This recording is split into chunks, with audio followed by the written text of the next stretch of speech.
मेरी पोस्टिंग शासकीय कन्या उच्चतर माध्यमिक विद्यालय सांची जिला रायसेन में है और आज की कक्षा में आप सभी का बहुत बहुत स्वागत है। आज हम पढ़ेंगे एनसीईआरटी क्लास 11th का लेसन 13 महासागरीय जल।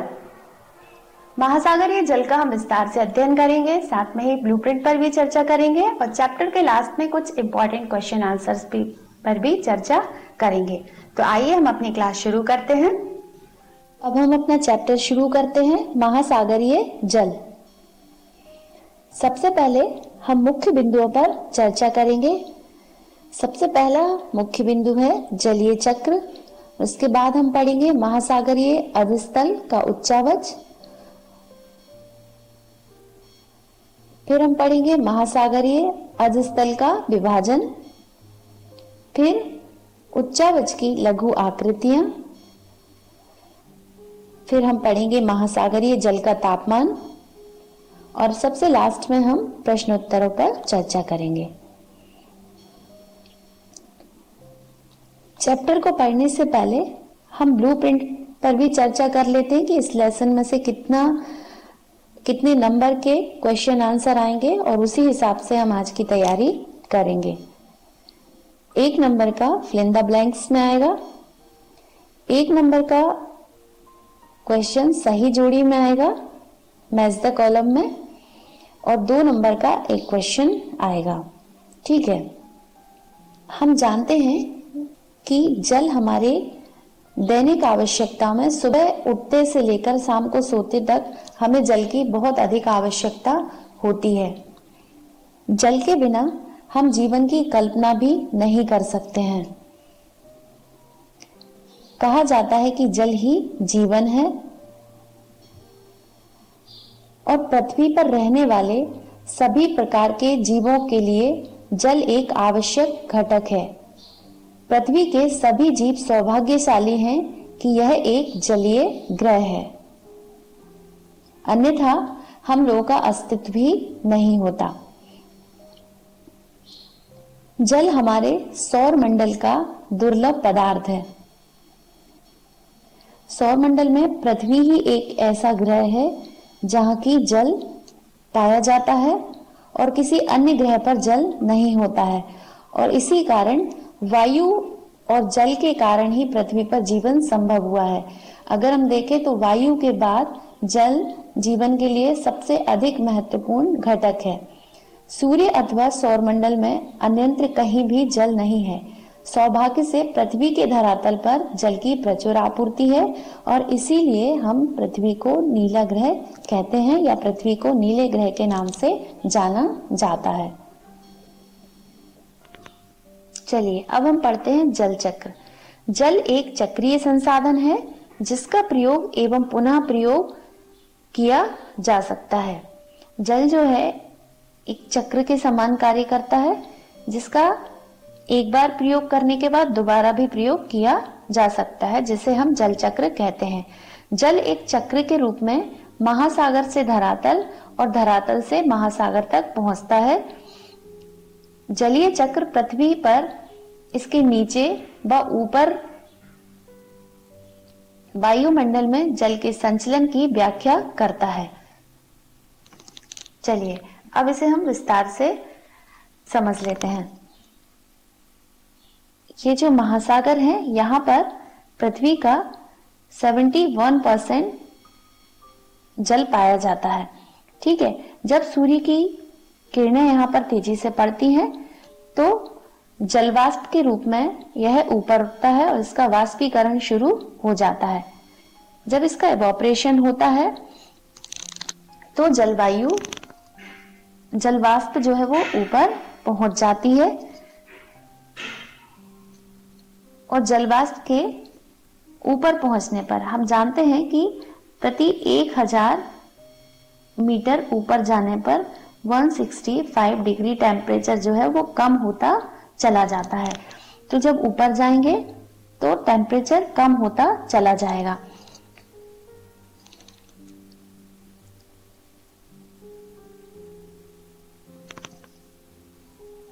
जब यह जलवाष्प ऊपर चली जाती है और एक समय ऐसा आता है कि वह ऊपर जाकर ठंडी हो जाती है और फिर वहां इसका संघनन प्रारंभ हो जाता है और फिर धीरे धीरे बादलों का निर्माण होता है और ये बादल जो है वो पूरे पृथ्वी पर यानी कि इस साइड आ जाते हैं और जब बादल हिमांक बिंदु पर पहुंच जाता है तो वर्षा प्रारंभ हो जाती है और पानी गिरने लगता है।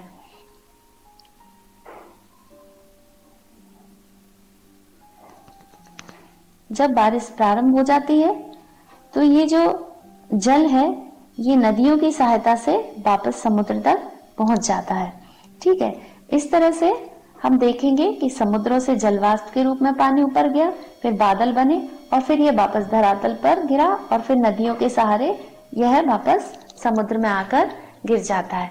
इस तरह यह एक चक्र की भांति कार्य करता है जिसे हम जल चक्र कहते हैं। जलीय चक्र पृथ्वी के जल मंडल में विभिन्न रूपों में पाया जाता है। जैसे ये जो है ये तरल के रूप में है, फिर गैस और फिर ठोस। ठीक है, गैस में वाष्प के रूप में होता है और उसके बाद ये लिक्विड में जो कि हम पीते हैं जल के रूप में होता है और सॉलिड यानी कि ये बर्फ आदि के रूप में होता है।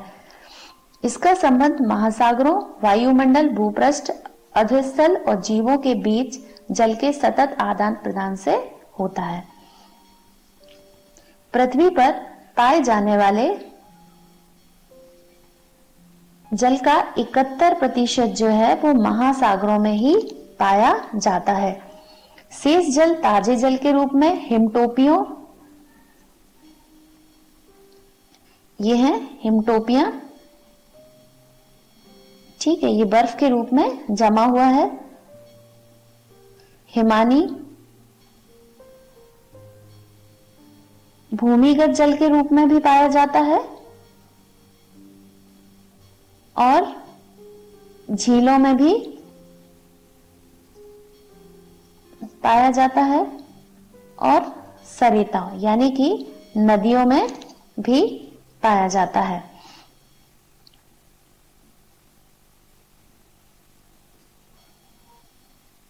और बाकी जो बचा थोड़ा बहुत जल है वो जीवों में पाया जाता है, जो कि जीवों के द्वारा भी इवोपरेशन होने से वायुमंडल में वापस चला जाता है।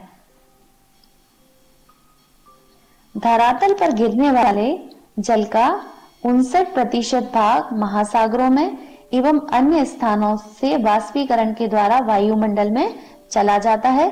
शेष धरातल पर बहता है, कुछ भूमि में रिसकर अंदर चला जाता है और कुछ हिमनदी के रूप में रहता है। चलिए, ये तो थी हमारे जल की चर्चा। अब इसके बाद हम महासागरीय अधस्थल का उच्चावच पढ़ेंगे।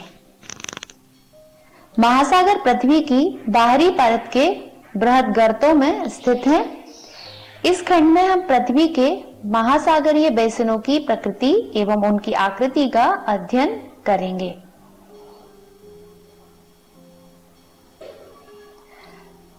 महाद्वीपों के विपरीत महासागर एक दूसरे से इतने स्वाभाविक ढंग से विलय हो जाते हैं कि उनको सीमांकित करना कठिन हो जाता है। भूगोलविदों ने पृथ्वी के महासागरीय भाग को 5 महासागरों में विभाजित किया है। सबसे पहले हम देखें, पहला है आर्कटिक ओशियन या आर्कटिक महासागर, दूसरा है पैसिफिक ओशियन या प्रशांत महासागर जो कि विश्व का सबसे बड़ा महासागर है, तीसरा है अटलांटिक ओशियन यानी कि अटलांटिक महासागर और चौथा है सदर्न ओशियन यानी कि दक्षिणी महासागर और पांचवा एक ऐसा महासागर है जिसका नाम किसी देश के नाम पर रखा गया है, इंडियन ओशियन या हिंद महासागर। बड़े गौरव की बात है कि इंडियन ओशियन का नाम इंडिया यानी कि भारत के नाम पर रखा गया है। चलिए अब हम देखते हैं महासागरीय अधस्थल का प्रमुख भाग समुद्र तल के नीचे 3 से 6 किलोमीटर के बीच में पाया जाता है। महासागर की तली में विश्व की सबसे बड़ी पर्वत श्रृंखलाएं, सबसे गहरे गर्त एवं सबसे बड़े मैदान होने के कारण यह उबड़ खाबड़ होते हैं।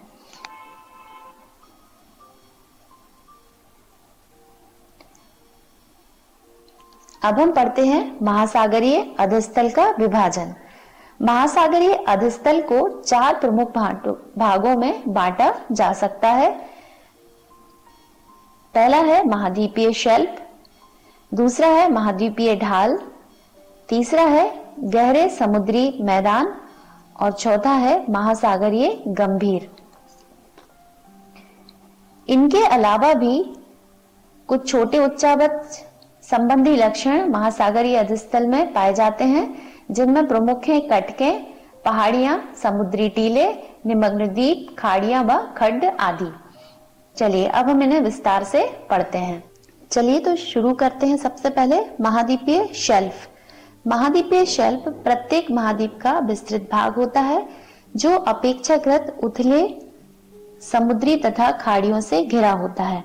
अगर हम डायग्राम में देखें तो ये जो भाग है, ये ऊपर वाला, ये महाद्वीपीय शेल्फ कहलाता है, जहां पर स्थल और समुद्र का जल, ये देखिए, ये ऊपर वाला जो है वो स्थल है और नीचे समुद्र है। समुद्र का जो जल मिलता है, यही वाला भाग क्या शेल्फ कहलाता है। महाद्वीपों की जो शेल्फ की चौड़ाई है, ये अलग अलग जगह पर अलग अलग होती है। कहीं पर ये 80 किलोमीटर भी होती है और कहीं पर इससे अधिक भी होती है। एग्जाम्पल में अगर हम देखें तो दक्षिणी अमेरिका में जो चिली है, यहाँ पर चिली है, यहाँ पर शेल्फ काफी सकरा है और सुमात्रा में भी काफी सकरा है। और एक दूसरे एग्जाम्पल की सहायता से देखें तो आर्कटिक ओशियन में विश्व का सर्वाधिक चौड़ा शेल्फ पाया जाता है, जहां की इसकी चौड़ाई जो है वो 1500 किलोमीटर होती है। कुछ क्षेत्रों में यह 30 मीटर और कुछ क्षेत्रों में 600 मीटर गहरी होती है। शेल्फ की जो गहराई है वो 30 मीटर से लगभग 600 मीटर तक होती है। महाद्वीपीय शेल्फों पर अवसादों की मोटाई भी अलग अलग होती है। ये अवसाद भूमि से नदियों, हिमनदियों तथा पवन द्वारा लाए जाते हैं। ठीक है, महासागरों में जो अवसाद हैं, शेल्फ में जो पाए जाते हैं, वो भी अलग अलग होते हैं और ये नदियों, हिमनदियों और पवनों की सहायता से यहाँ तक आते हैं। महाद्वीपीय शेल्फों पर लंबे समय तक प्राप्त स्थूल तलछटी अवसाद जीवाश्म ईंधनों के स्रोत भी बनते हैं। चलिए अब हम आगे देखते हैं महाद्वीपीय ढाल। महाद्वीपीय शेल्फ और महाद्वीपीय मैदान के मध्य जो भाग होता है वह ढाल कहलाता है। ये देखिए, ये वाला भाग जो है वो ढाल कहलाता है। महाद्वीपीय ढाल महासागरीय बेसिनों और महाद्वीपीय शेल्फ को जोड़ती है। इन दोनों को जोड़ने वाला जो भाग होता है वही महाद्वीपीय ढाल कहलाता है। इसकी शुरुआत वहां होती है जहां महाद्वीपीय शेल्फ की तली तीव्र ढाल में परिवर्तित हो जाती है। ढाल वाले प्रदेश की प्रवणता 2 से 5 डिग्री के बीच में पाई जाती है। ढाल वाले प्रदेश की गहराई 200 से 3000 मीटर के बीच होती है। ढाल की जो डेप्थ होती है वो 200 से 3000 मीटर तक होती है। ढाल का किनारा महाद्वीपों की समाप्ति को इंगित करता है। जहां पर ढाल का किनारा आ जाता है वहां पर महाद्वीपों की समाप्ति को इंगित किया जाता है। इसी प्रदेश में कैनियन एवं खाइयां दिखाई देती हैं। ढाल वाले जो प्रदेश हैं वहां पर कैनियन या खाइयां दिखाई देती हैं, जिनकी चर्चा हम आगे करेंगे।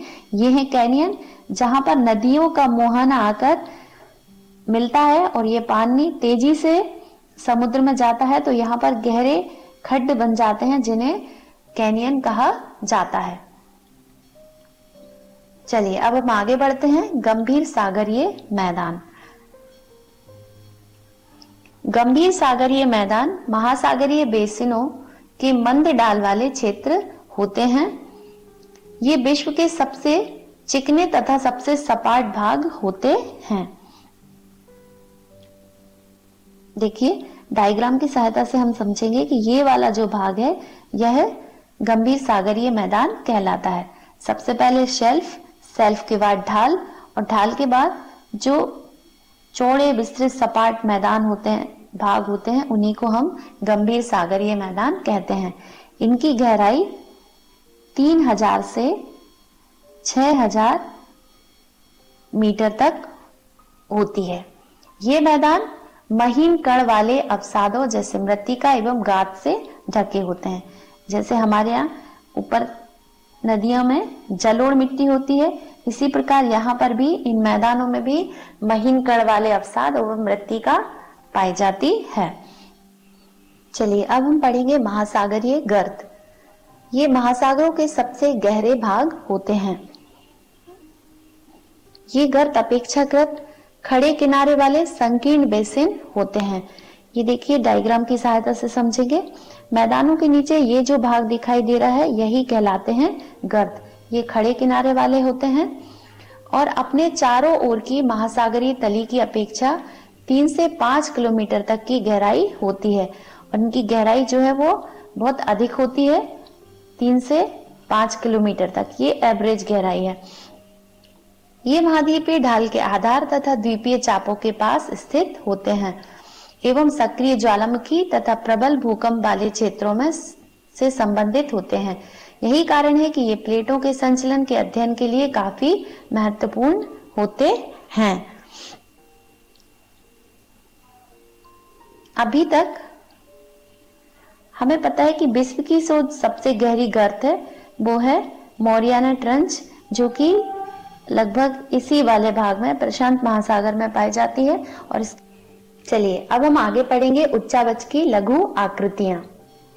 सबसे पहले है मध्य महासागरीय कटक, दूसरे नंबर पर है समुद्री टीला, फिर है सबसे सपाट जलमग्न कैनियन और फिर है निमग्न द्वीप और फिर हम पढ़ेंगे प्रवाल द्वीप। अब है मध्य महासागरीय कटक।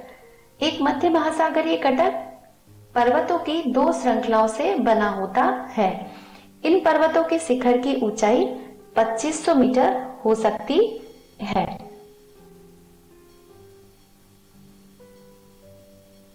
मध्य महासागरीय कटक कुल सागर नितल के लगभग 33% भाग पर फैले हुए हैं। अभी हमने चर्चा की थी कि एक पर्वत श्रृंखला के शिखर की ऊंचाई 2500 मीटर तक हो सकती है ना। एक मध्य महासागरीय कटक के पर्वतों की जो ऊंचाई है वह 2500 मीटर हो सकती है। इसका एक उदाहरण ये जो यूरोप और अमेरिका के मध्य में ये जो फैली हुई है, यहाँ पर एक आइसलैंड नाम का देश है, वही है। आइसलैंड जो है वो मध्य महासागरीय कटक का उदाहरण है जो कि समुद्र तल से ऊपर उठा हुआ है। चलिए अब हम पढ़ेंगे समुद्री टीले। यह एक नुकीले शिखरों वाला एक पर्वत है, ये देखिए, जो समुद्री तली से ऊपर की ओर उठता है। समुद्री टीले ज्वालामुखी के द्वारा उत्पन्न होते हैं। समुद्री टीलों की जो उत्पत्ति है वो ज्वालामुखी से होती है और यह 3000 से 4500 मीटर तक ऊंचे हो सकते हैं। चलिए अब हम चर्चा करते हैं सबसे सपाट जलमग्न कैनियन। यह गहरी घाटियां होती हैं जिनमें से कुछ की तुलना कोलोरेडो नदी की ग्रैंड कैनियन से की जा सकती है। कई बार यह बड़ी नदियों के मुहाने से आगे की ओर ग्रसित होकर महाद्वीपीय शेल्फ पर ढालों को आर पार काटती नजर आती हैं। हडसन कैनियन विश्व का सबसे बड़ा कैनियन माना जाता है। देखिए अभी हमने चर्चा की थी, ये जो महाद्वीपीय शेल्फ है, ये वाला भाग, जब नदियां यहाँ आकर मिलती है, यह एस्चुरी या डेल्टा का पानी जब यहाँ आकर मिलता है तो ये तेजी से समुद्री भाग में गिरता है और इस भाग को गहरा करता चला जाता है। इसी को हम कहते हैं सबसे सपाट जलमग्न कैनियन। चलिए अब हम पढ़ेंगे प्रवाल द्वीप।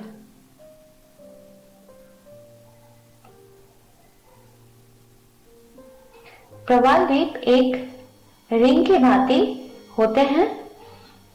यह उष्णकटिबंधीय महासागरों में पाए जाने वाली प्रवाल भित्तियों से युक्त निम्न आकार के द्वीप होते हैं जो गहरे अवनवन के चारों ओर से घिरे हुए होते हैं। यह समुद्री अनूप का एक भाग हो सकता है, यानी कि समुद्री झीलों का भी एक भाग हो सकता है, या कभी कभी ये साफ खारे या बहुत ही अधिक जल को चारों तरफ से घेरे होते हैं। कह सकते हैं कि जो प्रवाल द्वीप है ये अत्यधिक खारे जल में पाए जाते हैं और यह ज्यादातर एक रिंग के समान आकृति में समुद्रों में देखे जाते हैं। अब हम पढ़ेंगे महासागरीय जल का तापमान। इस खंड में विभिन्न महासागरों के तापमान को स्थापित एवं ऊर्ध्वाधर भिन्नताओं के बारे में बताया गया है तथा इसके साथ ही हम पढ़ेंगे महासागरीय जल के तापमान को प्रभावित करने वाले कारक। सबसे पहला है अक्षांश, दूसरा है जल और थल का असमान वितरण, तीसरा है सनातन पवन और चौथा है महासागरीय धाराएं। तो चलिए सबसे पहले हम पढ़ेंगे अक्षांश। ध्रुवों की ओर प्रवेशी सौर्य किरणों की मात्रा घटने के कारण महासागरों की सतह जल का तापमान विषुवत वृत्त से ध्रुवों की ओर घटता चला जाता है। ये जो समुद्र है इनमें गहराई के साथ तापमान कम होता जाता है, साथ ही जो सूर्य की किरणें हैं ये भूमध्य रेखा पर सबसे तेजी से चमकती है, इसलिए यहाँ पर ये जो भूमध्य रेखा का जो भाग है यहाँ पर समुद्री तापमान अधिक होता है और यह दोनों ध्रुवों की तरफ जाते जाते तिरछी होने लगती है। तो यहाँ पर सूर्य का प्रकाश कम पहुंचने की वजह से इन भागों में समुद्री तापमान कम होता चला जाता है। चलिए अब हम देखेंगे स्थल एवं जल का असमान वितरण। ये देखिए ये है भूमध्य रेखा और इसके ऊपर है नॉर्थ पोल यानी कि उत्तरी ध्रुव और नीचे है साउथ पोल यानी कि दक्षिणी ध्रुव। उत्तरी गोलार्ध के महासागरीय दक्षिणी गोलार्ध के महासागरों की अपेक्षा स्थल के बहुत बड़े भाग से जुड़े होने के कारण अधिक मात्रा में ऊष्मा प्राप्त करते हैं। हम मैप की सहायता से अच्छे से समझ पा रहे हैं कि जो उत्तरी भाग है यानी कि नॉर्थ पोल वाला जो भाग है यहाँ पर अधिक महाद्वीप है यानी कि भूमि वाला एरिया है और जो चट्टानी क्षेत्र है यानी कि थल जो है वो जल की अपेक्षा जल्दी गर्म हो जाता है, इसलिए यह समुद्री भाग जितने भी स्थल से जुड़े हुए हैं जुड़े होने के कारण अधिक गर्म होते हैं। ठीक है, जबकि सदर्न पोल वाला यानी कि दक्षिणी ध्रुव वाला अधिकतर जो भाग है वह पानी से घिरा हुआ है और समुद्र यानी कि जल जो है वो धीरे ठंडे होते हैं और धीरे गर्म होते हैं, इसलिए यह वाला भाग यानी कि दक्षिणी गोलार्ध वाला भाग जो है वो उत्तरी गोलार्ध की अपेक्षा ठंडा होता है यानी कि धीरे गर्म होता है और धीरे धीरे ही ठंडा होता है। चलिए अब हम पढ़ेंगे सनातन पवनें। स्थल से महासागरों की तरफ बहने वाली पवनें महासागर के सतही गर्म जल को तट से दूर धकेल देती हैं, जिसके परिणाम स्वरूप नीचे का ठंडा जल ऊपर की ओर आ जाता है। परिणाम स्वरूप तापमान में देशांतरीय अंतर आ जाता है। चलिए अब हम पढ़ेंगे महासागरीय धाराएं। गर्म महासागरीय धाराएं ठंडे क्षेत्रों में तापमान को बढ़ा देती हैं, जबकि ठंडी धाराएं गर्म महासागरीय क्षेत्रों में तापमान को घटा देती हैं। गल्फ स्ट्रीम उत्तरी अमेरिका के पूर्वी तट तथा यूरोप के पश्चिमी तट के तापमान को बढ़ा देती है। यह है गल्फ स्ट्रीम और यह है अमेरिका के पूर्वी तट तथा यूरोप के पश्चिमी तटीय भागों के तापमान को बढ़ा देती है। जबकि लैब्राडोर की ठंडी धारा ये ऊपर से आ रही है, यह है उत्तरी अमेरिका के उत्तर पूर्वी तट के नजदीक के तापमान को कम कर देती है। चलिए अब हम कुछ इंपॉर्टेंट क्वेश्चन आंसर्स की चर्चा करेंगे। चैप्टर के शुरू में हमने चर्चा कर ली थी कि इस चैप्टर में से 4 नंबर के क्वेश्चन आंसर आएंगे, जिनमें से 2 नंबर के ऑब्जेक्टिव टाइप के क्वेश्चन होंगे और एक क्वेश्चन 2 नंबर का आएगा। तो हम कुछ इंपॉर्टेंट क्वेश्चंस की यहाँ पर चर्चा कर रहे हैं। चलिए पहला क्वेश्चन है, उस तत्व की पहचान करें जो जलीय चक्र का भाग नहीं है।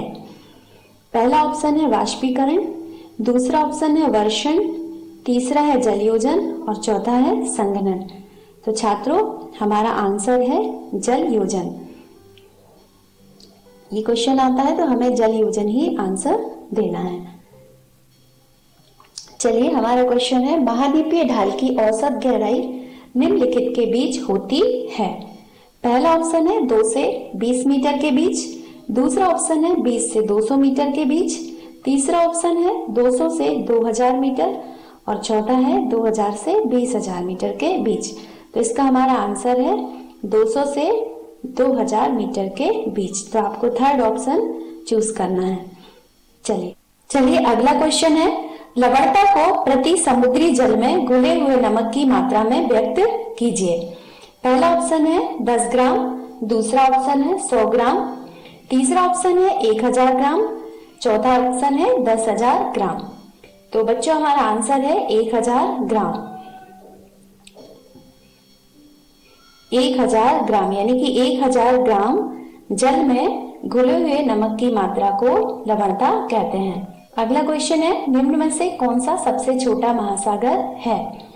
पहला ऑप्शन है हिंद महासागर, दूसरा ऑप्शन है अटलांटिक महासागर, तीसरा ऑप्शन है आर्कटिक महासागर और चौथा ऑप्शन है प्रशांत महासागर। तो हमारा आंसर है आर्कटिक महासागर। जब भी ये क्वेश्चन आए तो आपको आर्कटिक महासागर पर आंसर टिक करना है, यह चूज करना है। चलिए तो अब हम अगला क्वेश्चन पढ़ेंगे, पृथ्वी को नीला ग्रह क्यों कहते हैं। यह 2 नंबर में आ सकता है और इसका आंसर हमें 30 शब्दों में देना है। चलिए, जल पृथ्वी पर रहने वाले सभी प्रकार के जीवों के लिए आवश्यक है। पृथ्वी के जीव सौभाग्यशाली हैं कि यह एक जलीय ग्रह है, अन्यथा हम लोगों का अस्तित्व ही नहीं होता। जल हमारे सौरमंडल का दुर्लभ पदार्थ है। पूरे सौरमंडल में जल सिर्फ पृथ्वी पर ही पाया जाता है, बाकी और ग्रहों में जल कहीं नहीं होता। सूर्य तथा सौरमंडल में अन्यत्र कहीं भी जल नहीं है। पृथ्वी के 71% भाग पर जल पाया जाता है, अर्थात पृथ्वी के धरातल पर जल की प्रचुर आपूर्ति है। जब हम पृथ्वी को आंतरिक से देखते हैं तो अधिक जल के कारण इसका रंग नीला दिखाई देता है, इसीलिए पृथ्वी को नीला ग्रह कहते हैं। चलिए अब हमारा अगला क्वेश्चन है, महाद्वीपीय सीमांत क्या होता है। आंसर, महाद्वीपीय सीमांत प्रत्येक महादेश का विस्तृत किनारा होता है। यह उथले समुद्रों तथा खाड़ियों का भाग होता है। यह महासागर का सबसे छिछला भाग होता है, जिसकी औसत प्रवणता 1 डिग्री या उससे भी कम होती है। इसकी सीमा का किनारा बहुत ही खड़े ढाल वाला होता है। चलिए तो हमारा अगला क्वेश्चन है, विभिन्न महासागरों के सबसे गहरे गर्तों की सूची बनाइए। आंसर है, गर्त महासागरों के सबसे गहरे भाग होते हैं और अभी तक 57 गर्तों को खोजा गया है, जिनमें से 32 गर्त प्रशांत महासागर में है, 19 गर्त अटलांटिक महासागर में है और 6 गर्त हिंद महासागर में हैं। विश्व की प्रमुख गर्तें निम्नलिखित हैं। सबसे पहली गर्त है मोरियाना गर्त। यह प्रशांत महासागर और पृथ्वी का सबसे गहरा भाग है, जिसकी गहराई समुद्र तल से 11,033 मीटर है। दूसरा है प्यूरिटको गर्त। यह अटलांटिक महासागर का सबसे गहरा गर्त है। और तीसरा है सुंडा गर्त। यह हिंद महासागर की सबसे गहरी गर्त है। चलिए अब हम चर्चा करेंगे समुद्री लवणता।